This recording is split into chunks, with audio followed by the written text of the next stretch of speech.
Bonjour, nous revoici pour une nouvelle vidéo sur la série des recherches V et le sujet aujourd'hui c'est d'éviter les dièses NA. Je vous rappelle que ces cours sont organisés sous forme de formation, donc apprentissage progressif.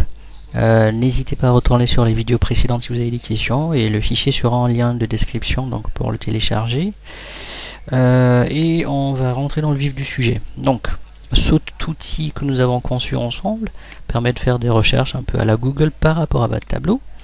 On va bien sûr l'améliorer, mais on va essayer de le maîtriser. Donc là, je saisis un chiffre, ça marche. Le chiffre étant un matricule que je recherche. Donc dans ce tableau-là, vous le voyez pas, voilà. Et donc ce qu'on va faire là, c'est saisir en fait ici un numéro qui n'existerait pas. Voilà. Donc le dièse NA pour valeur inexistante. Alors il se trouve qu'en fait c'est le message par défaut que vous avez, et pour le contourner, donc il faudra à ce moment-là rajouter une fonction donc autour de la recherche V qui permettra de mettre un élément de remplacement. Donc vous avez une fonction toute faite pour ça, la fonction si-erreur présente depuis la version 2007. Pour les versions précédentes, je pense que vous ne l'avez pas. Et ce sera plutôt avec des fonctions si. Si vous avez des questions dessus, vous les posez en commentaire en dessous, on y répondra. Donc là, ma fonction recherche V étant faite, et en vérifier qu'elle fonctionne, à la fin, je vais rajouter un petit greffon qui permettra de résoudre ce problème. Le nom, c'est si-erreur.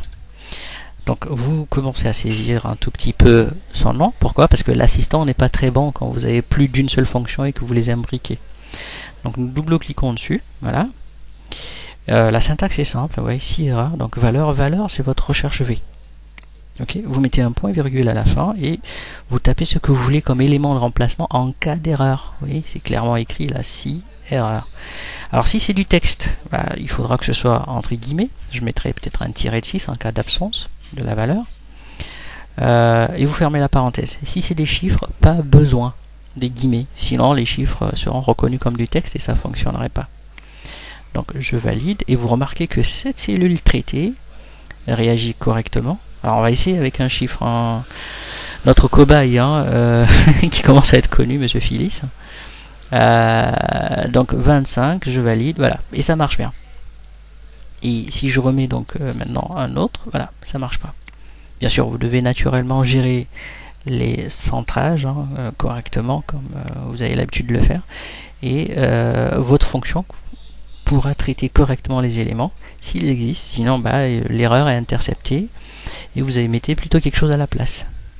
Donc comme vous le voyez à ce niveau, c'est assez simple à réaliser. On va voir ce que ça donne en cas de traitement complet. Alors j'ai temporairement suspendu la vidéo pour vous montrer ce que ça donne une fois que c'est le même traitement a été opéré donc sur toutes les cellules. Donc vous voyez, c'est quand même un peu mieux présenté. Voilà, ça fonctionne bien et finalement, hop, là ça marche pas. Voilà. Donc, si vous avez des questions, vous les posez en commentaire en dessous. N'hésitez pas à cliquer sur le bouton si la vidéo vous a plu. Posez des questions, ça permettra à tout le monde d'améliorer donc sans savoir. C'est une base de connaissances.